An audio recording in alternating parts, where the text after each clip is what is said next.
নমস্কার বন্ধুরা। তো ডেইলি কারেন্ট অ্যাফেয়ার্স নিয়ে চলে এসেছি। আজকে 19শে জুন সেই যে কারেন্ট অ্যাফেয়ার্সগুলো আছে সেটা ডিসকাস করব। এর আগে 18 জুন, 17 জুন এবং 16 জুন অলরেডি ডিসকাস করা হয়েছে। তো যারা যারা দেখোনি তারা অবশ্যই দেখে নেবে। আজকে 19শে জুনের কারেন্ট অ্যাফেয়ার্স থেকে শুরু করব। প্রথমে দেখো ডিটেলস যেগুলো আছে, ডিটেলস এবং স্ট্যাটিক জিকে সেটা আলোচনা করব এবং তারপরে এমসিকিউ আছে। বুঝে গেল? আচ্ছা, শুরু করছি। দেখো, প্রথমে বলেছে, দেখো কি বলেছে আজকের বিশ্ব সিকেল সেল সচেতনতা দিবস, world sickle cell awareness day. প্রতি বছর 19শে জুন বিশ্বজুড়ে সিকেল সেল অ্যানিমিয়া রোগ সম্পর্কে সচেতনতা বাড়াতে এই দিবসটি পালন করা হয়। তাহলে 19শে জুন সেটা কিসের জন্য ব্যবহার করা হয়? World sickle cell awareness day বা বিশ্ব সিকেল সেল সচেতনতা দিবস হলো। এবার এখানে স্ট্যাটিক জিকে কী করে কানেক্টেড দেখো। এটি একটি বংশগত রক্তের ব্যাধি, জেনেটিক যে ব্লাড ডিসঅর্ডার যেটা বলি, আমাদের জিনগত যে সমস্যা সেইটা হয়, যেখানে কি হয়, লোহিত রক্তকণিকা গোল না হয়ে কাস্তের মতো আকার ধারণ করে। নর্মালি আমাদের আরবিসি এরকম গোল গোল হয় নর্মালি, কিন্তু এখানে কিন্তু এটা না হয়ে এখানে এরকম কাস্তের মতো আকার ধারণ করে। তাহলে এই যে কাস্তের মতো সেটাকে বলছি সিকেল বা কাস্তে। তো ওই জন্য এটা সিকেল সেল অ্যানিমিয়া। এবার অ্যানিমিয়া মানে জানি যে কিন্তু হিমোগ্লোবিন বা ঠিকঠাক করে ব্লাডটা পৌঁছাচ্ছে না, এবার রক্তের ঘাটতি হচ্ছে জন্য ওখানে কিন্তু অ্যানিমিয়া হচ্ছে হলো, অনেকটা পরিমাণে ব্লাড লস হয়ে যায়। তো 2047 সালের মধ্যে এই দেশ থেকে সম্পূর্ণভাবে নির্মূল করার লক্ষ্যমাত্রা নিয়েছে। বুঝে গেল? সিকেল সেল অ্যানিমিয়াটা কি? 19শে জুন সেটা পালন করা হয়। তারপরে নালন্দা বিশ্ববিদ্যালয়ের নতুন ক্যাম্পাসের উদ্বোধন। নালন্দা যে বিশ্ববিদ্যালয় আমরা জানি, প্রধানমন্ত্রী নরেন্দ্র মোদী বিহারের রাজগীরে যেটা ঐতিহাসিক নালন্দা বিশ্ববিদ্যালয়, সেখানে একটা নতুন যে ক্যাম্পাস সেটার উদ্বোধন করেছেন।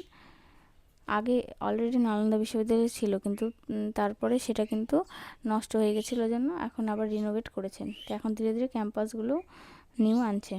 দেখো স্ট্যাটিক জিকে কী কানেক্টেড এর সাথে বলেছে, আনুমানিক 450 খ্রিস্টাব্দে, যেটা 5ম শতক, যেটা 5th সেঞ্চুরি, গুপ্ত সম্রাট প্রথম কুমারগুপ্ত, এই পার্টটা ভালো করে দেখবে, কে গুপ্ত সম্রাট প্রথম কুমারগুপ্ত এটি প্রতিষ্ঠা করেন।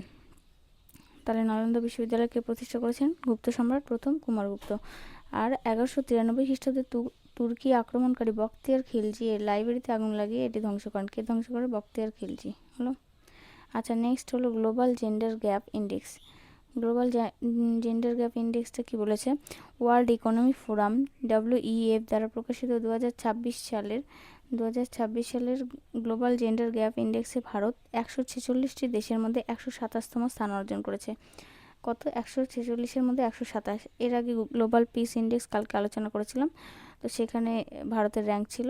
আবার এইটাতে দেখো, এইটাতে প্রথম স্থানে রয়েছে আইসল্যান্ড। এটাতে প্রথম স্থানে রয়েছে গ্লোবাল জেন্ডার গ্যাপ ইন্ডেক্সেও কিন্তু প্রথম স্থানে রয়েছে আইসল্যান্ড হলো। আর ভারতের র্যাঙ্কটা হলো 127, মানে 127তম স্থান অর্জন করেছে। স্ট্যাটিক জিকেটা দেখি। 1971 সালে এটি প্রতিষ্ঠিত হয় আর সদর দপ্তর হলো সুইজারল্যান্ডের জেনেভায়। এই সংস্থাটি গ্লোবাল রিস্ক রিপোর্টও প্রকাশ করে। গ্লোবাল রিস্ক রিপোর্ট সেটাও প্রকাশ করে। নেক্সট হলো সুদান সীমান্তে জাতিসংঘের শান্তি রক্ষা মিশন UNISFA। ভারত, সুদান এবং দক্ষিণ সুদানের বিতর্কিত আভেই অঞ্চলে জাতিসংঘের অন্তর্বর্তীকালীন নিরাপত্তা বাহিনীতে, যেটা UNISFA, শান্তিরক্ষী সেনাদল মোতায়েন রেখেছে। কোথায় রেখেছে? সুদান সীমান্তে হলো।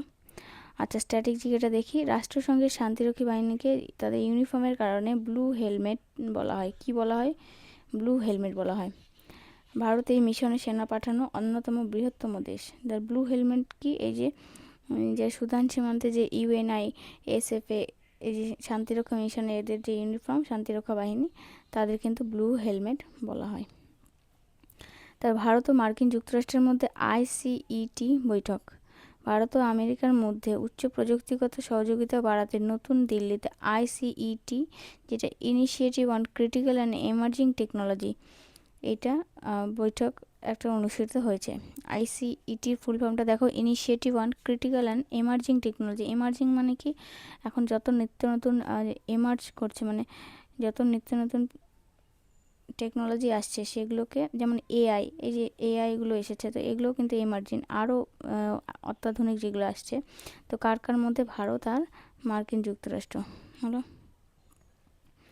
আচ্ছা, স্ট্র্যাটেজিটা দেখো, এর মূল লক্ষ্য কি? এই যে বললামই, AI বা কৃত্রিম বুদ্ধিমত্তা, কোয়ান্টাম কম্পিউটিং, যেটা কোয়ান্টাম আমরা জানি, কোয়ান্টাম মানে খুবই একদম মাইনিউট আর কি কম্পিউটিং, যাতে আমরা ইজিলি সেই সব কিছু ট্যাকেল করতে পারি। তো সেমি কন্ডাক্টর সব কিছুই প্রযুক্তিতে চীনকে টেক্কা দেবে। চীনের কিন্তু প্রচুর টেকনোলজিতে অনেক উন্নত, এবং এখানে প্রচুর পরিমাণে মানে এখনও রোবট AI মডেল দিয়েই কাজ বেশি হয়। তো আমাদের এখানে কিন্তু সেই পরিমাণে AI এখনও আসেনি। তো এইটাই চেষ্টা করছে যাতে চীনের সাথে একটু হলেও কম্পিটিশন করতে পারে। ভারতের বর্তমান জাতীয় নিরাপত্তা উপদেষ্টা NSA হলেন অজিত ডোভাল হলো। চীনকে টেক্কা দেওয়া এখনও সেভাবে পসিবল হবে কি না, কেননা চীন কিন্তু অনেকটাই এগিয়ে গেছে, কিন্তু ভারত চেষ্টা করছে। তারপরে ACBI সেবি দ্বারা নতুন ইনসাইডার ট্রেডিং পোর্টাল চালু। শেয়ার বাজারে কারচুপি রুখতে security and exchange board of India একটি নতুন উন্নত AI চালিত ইনসাইডার ট্রেডিং মনিটরিং পোর্টাল চালু করেছে। কি? ACBI হলো। ACBI 1992 সালের আইন অনুযায়ী ক্ষমতা পায়, আর সদর দপ্তর হলো মুম্বাই। বর্তমান প্রথম মহিলা চেয়ারপারসন হলো মাধবপুরী বুচ। কে? মাধবপুরী বুচ হলো। তাহলে ACBI কী করেছে? ইনসাইডার ট্রেডিং পোর্টাল চালু করেছে। উড়িষ্যার নতুন বিধানসভা স্পিকার নির্বাচন। তো উড়িষ্যার যে নবগঠিত বিধানসভা, তার স্পিকার নির্বাচন হয়েছে। কে নির্বাচিত হয়েছে? তো প্রবীণ বিধায়ক সুরমা পাত্রকে, প্রবীণ বিধায়ক ছিলেন সুরমা পাত্র, নির্বাচিত হয়েছে। সংবিধানের অনুচ্ছেদ 178 মানে আর্টিকেল 178 অনুযায়ী প্রতিটি রাজ্যের বিধানসভায় একজন স্পিকার আর একটা ডেপুটি স্পিকার নির্বাচিত হন। উড়িষ্যার বর্তমান মুখ্যমন্ত্রী হলেন মোহন চরণ মাঝি। সুবর্ণরেখা নদীর উপর নতুন সেতু অনুমোদন। পশ্চিমবঙ্গ ও ওড়িশা সংযোগকারী সড়ক যোগাযোগ উন্নত করতে সুবর্ণরেখা নদীর উপর একটি নতুন 4 লেনের সেতুর অনুমোদন করেছে কেন্দ্রীয় সড়ক পরিবহন মন্ত্রক। তো কোন নদী? সুবর্ণরেখা। আর কোথায়? পশ্চিমবঙ্গ এবং ওড়িশার কানেকশন করবে। এই সুবর্ণরেখা ঝাড়খণ্ডের ছোটনাগপুর মালভূমি থেকে উৎপন্ন হয়ে বঙ্গোপসাগরে পড়েছে। কোথায় এটা? ঝাড়খণ্ডের ছোটনাগপুর মালভূমি। আর হুন্দ্রু ফলস, যেটা বিখ্যাত হুন্দ্রু ফলস, এই নদীর ওপরে অবস্থিত। সুবর্ণরেখা নদীর উপর কোন ফলস অবস্থিত, কোন জলপ্রপাত, কি নাম? হুন্দ্রু। এইগুলো থেকে স্ট্র্যাটেজিকে থেকে কোশ্চেন আসে, হুন্দ্রু। তারপর দেখো আন্তর্জাতিক যোগ দিবসের কাউন্টডাউন। এই যে আমরা জানি যে 21শে জুন আন্তর্জাতিক যোগ দিবসকে সামনে রেখে দেশজুড়ে যোগ মহোৎসব এর অংশ হিসাবে 19শে জুন বিশেষ মানে আজকেই প্রোগ্রামের আয়োজন করা হচ্ছে, এবং কালকে সেটা পালন করা হবে। প্রথম আন্তর্জাতিক যোগ দিবস পালিত হয়েছিল 21শে জুন 2015 সালে। 21শে জুন উত্তর গোলার্ধের দীর্ঘতম দিন, আমরা জানি কর্কটক্রান্তি দিবস, যেটা সামার সলিস্টিস। তো 21শে জুন ওর জন্য সবথেকে বেশি দীর্ঘতম দিন। এটা কিন্তু জিওগ্রাফি পার্ট। তারপরে বলেছে ভারতের বিদেশি মুদ্রা ভান্ডার, ফরেন এক্সচেঞ্জ রিজার্ভ নতুন রেকর্ডে। রিজার্ভ ব্যাঙ্ক অফ ইন্ডিয়া, যেটা RBI, সাম্প্রতিক রিপোর্ট অনুযায়ী ভারতের মোট বিদেশি মুদ্রা ভান্ডার, যেটা ফরেক্স রিজার্ভ, রেকর্ড কত? 680 বিলিয়ন মার্কিন ডলার ছড়িয়ে গেছে। স্ট্র্যাটেজিটা কি? ভারতে ফরেক্স রিজার্ভের তত্ত্বাবধায়ক বা কাস্টিয়ান হলো RBI, আর এর মধ্যে 4টি উপাদান থাকে। ফরেক্স রিজার্ভের মধ্যে কী কী থাকে? বিদেশি মুদ্রা, স্বর্ণ মানে সোনা, SDR, আর IMF এর কাছে থাকা রিজার্ভ। নেক্সট দেখো, ভারতের প্রথম battery energy storage giga factory চালু হতে চলেছে। জম্মু এবং কাশ্মীরের রিয়াসি জেলায় ভারতের প্রথম লার্জ যে ব্যাটারিটা energy storage system BESS giga factory স্থাপন করার কাজ দ্রুত গতিতে এগোচ্ছে। কোথায়? জম্মু কাশ্মীরের রিয়াসি জেলায়। 2019 সালের 31শে অক্টোবর জম্মু এবং কাশ্মীর কেন্দ্রশাসিত অঞ্চলে পরিণত হয়। কত সালে? 2019 সালে। আর 2023 সালে যে এই রিয়াসি জেলাতে লিথিয়ামের একটি বিশাল খনি আবিষ্কৃত হয়েছিল। কোথায়? রিয়াসি জেলাতে। কত সালে? 2023 সালে হলো। ভারত UAE যেটা ইন্ডিয়া আর UAE local currency settlement system LCS। Bharat এবং যেটা ইউএই ডলারের উপর নির্ভরতা কমাতে নিজেদের স্থানীয় মুদ্রা, যেটা আমাদের এখানে বাংলাতে টাইপিংটা টাকা হয়েছে, আমাদের রুপি জানি আমরা,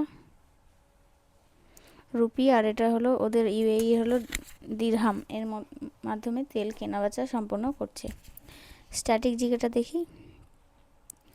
আন্তর্জাতিক বাণিজ্যে আমেরিকান ডলার ব্যবহার না করে সরাসরি নিজেদের মুদ্রায় লেনদেন করাকে অর্থনৈতিক ভাষায় ডি ডলারাইজেশন বলে। এই টার্মটা দেখবে, ডি ডলারাইজেশন বলা হয়। ইউএই রাজধানী হলো আবুধাবি। ইউএইর রাজধানী কোনটা? আবুধাবি। তাহলে কে সিস্টেমটা লোকাল কারেন্সি সেটেলমেন্ট সিস্টেম কে করেছে? Indian UAE. ইন্ডিয়ার হলো এখানে হলো রুপি আর ইউএই হলো দিরহাম।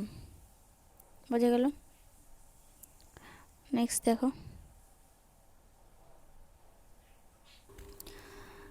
কি বলেছে।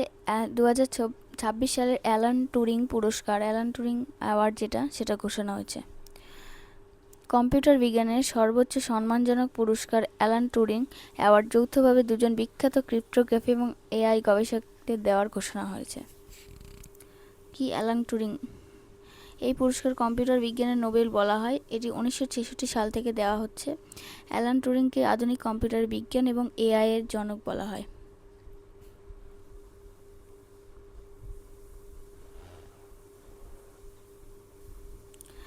নেক্সট দেখো ধূমপান মুক্ত দিবস এবং তামাক নিয়ন্ত্রণ নীতি। স্বাস্থ্য মন্ত্রকের রিপোর্ট অনুযায়ী ভারতের কঠোর ওটিটি যেটা তামাক বিরোধী নিয়মের কারণে তরুণ প্রজন্মের মধ্যে ধূমপানের প্রবণতা উল্লেখযোগ্য হারে হ্রাস পেয়েছে। আপাতত দেখছি আমরা। আর স্ট্যাটিক জিকে কি? প্রতি বছর 31শে মে বিশ্বজুড়ে বিশ্ব তামাক মুক্ত দিবস পালন করা হয়। কত? 31শে মে। তামাকের পাতায় কি থাকে? ক্ষতিকারক নিকোটিন যেটা নামক উপকার বা অ্যালকোলয়েড পাওয়া যায়। এটা সায়েন্স থেকে কোশ্চেন, যে তামাকের মধ্যে কি থাকছে? নিকোটিন। ভারতের প্রথম সূর্য মিশন আদিত্য L1 এর নতুন ডেটা প্রকাশ হয়েছে। ইসরোর যে সৌর মিশন আদিত্য L1 তার পেলোড ব্যবহার করে সূর্যের সৌরঝড়ের নতুন কিছু গুরুত্বপূর্ণ বৈজ্ঞানিক তথ্য পৃথিবীতে পাঠিয়েছে। আদিত্য L1 মিশনটি 2রা সেপ্টেম্বর 2023 তারিখে PSLV C57 রকেটের সাহায্যে উৎক্ষেপণ করা হয়েছিল। তো রকেটটার নাম মনে রাখবে, PSLV C57।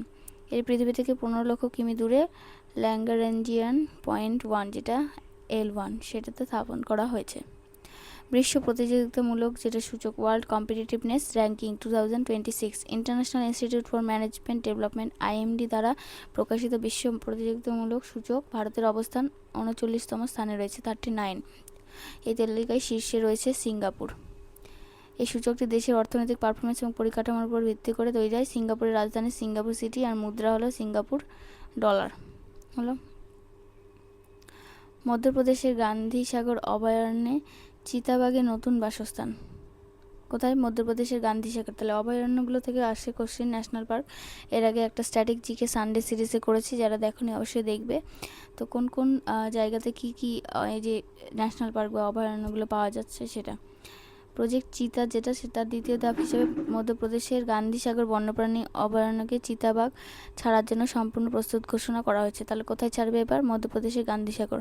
ভারতের প্রথম চিতা আনা হয়েছিল নামিবিয়া থেকে কুনো জাতীয় উদ্যানে। কোথায়? কুনো জাতীয় উদ্যানে। মধ্যপ্রদেশ চম্বল নদীর তীরে অবস্থিত এই গান্ধী সাগর অভয়ারণ্য। এই রাজ্যকে ভারতের টাইগার স্টেট বলা হয়। কি বলা হয়? মধ্যপ্রদেশকে টাইগার স্টেট। তাহলে গান্ধী সাগরটা কোথায়? মধ্যপ্রদেশে অবস্থিত। বিশ্বের প্রথম কাঠের তৈরি কৃত্রিম উপগ্রহ লিগনোস্যাট মহাকাশে রওনা। মহাকাশের আবর্জনা যে স্পেস ডেব্রিস কমাতে জাপান এবং নাসা যেটা যৌথভাবে বিশ্বের প্রথম কাঠের তৈরি স্যাটেলাইট লিগনোস্যাট মহাকাশে সফলভাবে উৎক্ষেপণ করেছে। স্ট্যাটিক জিকেটা দেখি। সাধারণ স্যাটেলাইট বায়ুমণ্ডলে পুড়ে ওজোন স্তরের ক্ষতি করে, আর কিন্তু কাঠ সম্পূর্ণ পুড়ে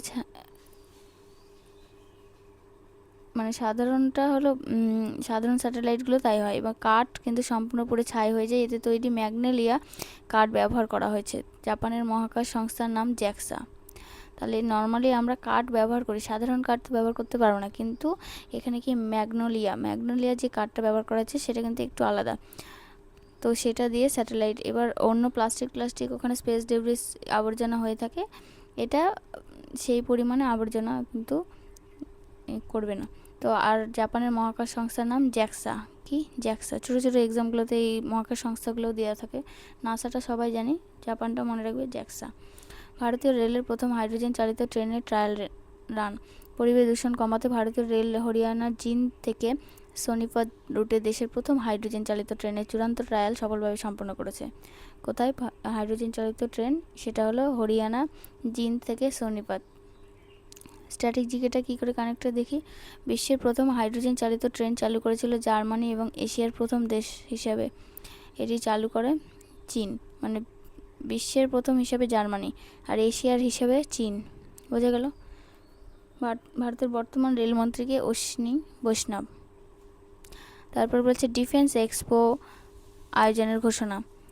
ভারতের প্রতিরক্ষা মন্ত্রক ঘোষণা করেছে দেশের সামরিক শক্তি এবং দেশীয় অস্ত্র উৎপাদন প্রদর্শন করতে আগামী ডিফেন্স এক্সপো চেন্নাইতে অনুষ্ঠিত হতে চলেছে। ডিফেন্স এক্সপো হলো ভারতের একটি দ্বিবার্ষিক, যেটা 2 বছরে একবার হয়, প্রতিরক্ষা প্রদর্শনী। ভারতের সামরিক বাহিনীর সুপ্রিম কমান্ডার হলেন ভারতের রাষ্ট্রপতি দ্রৌপদী মুর্মু। সুপ্রিম কমান্ডার কে হয় ভারতের সামরিক বাহিনীর, যেটা ডিফেন্সের, সেটা হলো আমাদের রাষ্ট্রপতিকে দ্রৌপদী মুর্মু হলো। আচ্ছা, এবার ওই ডিটেলগুলো থেকেই কোশ্চিন থাকছে এমসিকিউ, তো চেষ্টা করবে আনসার দেওয়ার। দেখো, প্রথমে বলেছে প্রতি বছর 19শে জুন কোন আন্তর্জাতিক দিবসটি পালন করা হয়? বিশ্ব রক্তদাতা দিবস, বিশ্ব সিকেল সেল সচেতনতা দিবস, আন্তর্জাতিক যোগ দিবস, বিশ্ব পরিবেশ দিবস। তাহলে বেস্ট আনসার হবে 19শে জুন আমরা কি পালন করি? বিশ্ব সিকেল সেল সচেতনতা দিবস। সম্প্রতি প্রধানমন্ত্রী নরেন্দ্র মোদী কোন রাজ্যে ঐতিহাসিক নালন্দা বিশ্ববিদ্যালয়ের নতুন ক্যাম্পাস উদ্বোধন করলেন? উত্তরপ্রদেশ, ঝাড়খণ্ড, বিহার, মধ্যপ্রদেশ। তাহলে কোথায় হবে সব থেকে বেস্ট আনসার? দেখো, বিহারে, তাই না? বিহারের মধ্যে। প্রাচীন নালন্দা বিশ্ববিদ্যালয় কোন গুপ্ত সম্রাটের আমলে প্রতিষ্ঠিত হয়েছিল? প্রথম চন্দ্রগুপ্ত, সমুদ্রগুপ্ত, প্রথম কুমারগুপ্ত, স্কন্দগুপ্ত। তাহলে হয়ে যাবে চন্দ্রগুপ্ত নয়, কে? কুমারগুপ্ত, তাই না? প্রথম, তাহলে কুমারগুপ্ত। তারপর বলেছে এটা মিস্টেক হয়েছে, গ্লোবাল জেন্ডার গ্যাপ ইন্ডেক্সে কোন সংস্থাটি প্রকাশ করে? তাহলে ওইটাকে প্রকাশ করছে বিশ্ব ব্যাংক, যেটা world bank, world economic forum, যাতে জাতিসংঘ বা ইউএন, আন্তর্জাতিক মুদ্রা তহবিল। তাহলে ওয়ার্ল্ড ইকোনমিক ফোরাম, যেটা WEF, সেটা কিন্তু গ্লোবাল যেটা জেন্ডার গ্যাপ ইন্ডেক্স প্রকাশ করছে। ভারত ও কোন দেশের মধ্যে ক্রিটিক্যাল অ্যান্ড এমার্জিং টেকনোলজি, এটা ICET চুক্তিটি স্বাক্ষরিত হয়েছে? রাশিয়ার সাথে, মার্কিন যুক্তরাষ্ট্রের সাথে, জাপান, ফ্রান্স।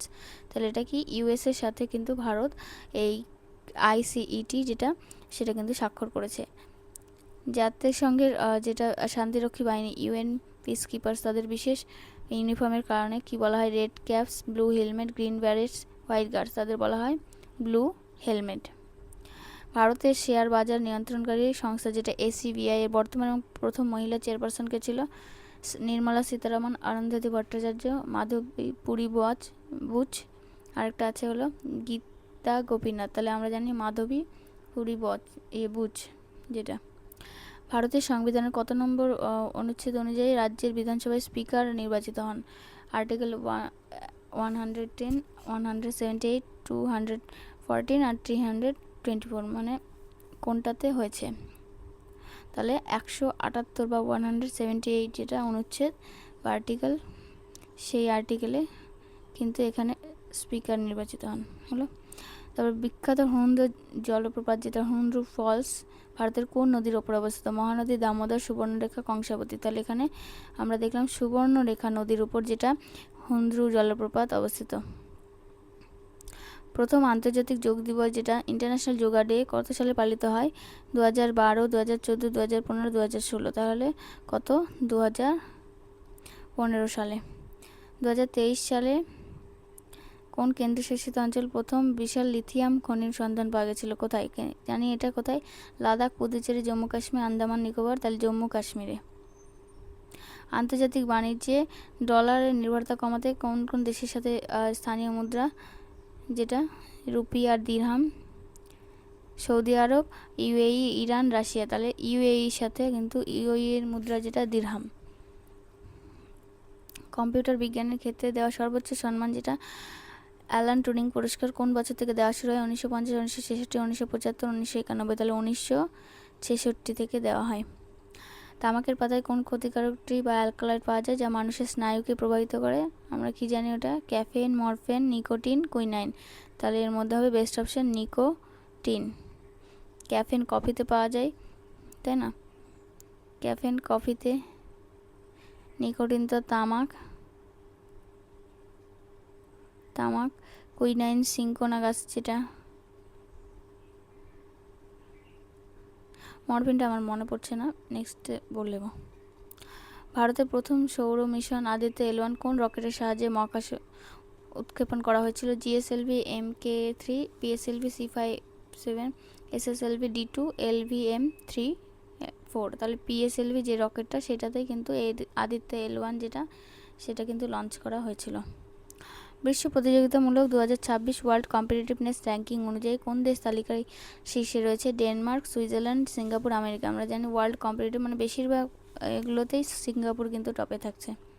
বিখ্যাত গান্ধীসাগর বন্যপ্রাণী অভয়ারণ্য ভারতের কোন রাজ্যে অবস্থিত? রাজস্থান, মধ্যপ্রদেশ। আমরা তো মধ্যপ্রদেশই জানি, তাই না? গান্ধীসাগর কোথায়? মধ্যপ্রদেশে। গুজরাট, মহারাষ্ট্র। তার মহাকাশের দূষণ কমাতে কোন দেশের বিজ্ঞানীরা বিশ্বের প্রথম কাঠের তৈরি স্যাটেলাইট লিগনোস্যাট তৈরি করেছেন? আমেরিকা, চীন, জাপান, ভারত। তাহলে এখানে কে? জাপান। বিশ্বের মধ্যে জাপান আর চীন কিন্তু হয় এশিয়ার মধ্যে। এশিয়ার প্রথম দেশ হিসেবে কোন দেশ হাইড্রোজেন চালিত প্যাসেঞ্জার ট্রেন চালু করেছিল? জাপান, দক্ষিণ কোরিয়া, চীন, ভারত। তাহলে এশিয়ার মধ্যে চীন। ভারতের সশস্ত্র বাহিনী, যেটা Indian armed force, supreme commander বা সর্বোচ্চ অধিনায়ককে ভারতের প্রধানমন্ত্রী, প্রতিরক্ষামন্ত্রী, বিচারপতি আর রাষ্ট্রপতি। কে হবে? সুপ্রিম কমান্ডার হলো রাষ্ট্রপতি, তাই না? দ্রৌপদী মুর্মু। তাহলে আমাদের জানি যে সব এতেই কিন্তু আমাদের রাষ্ট্রপতি, যেটা ভারতে, এগুলোর ক্ষেত্রে সুপ্রিম কমান্ডার। তো আজকে এই পর্যন্ত থাকলেও নেক্সট ভিডিওতে দেখা হচ্ছে। ধন্যবাদ।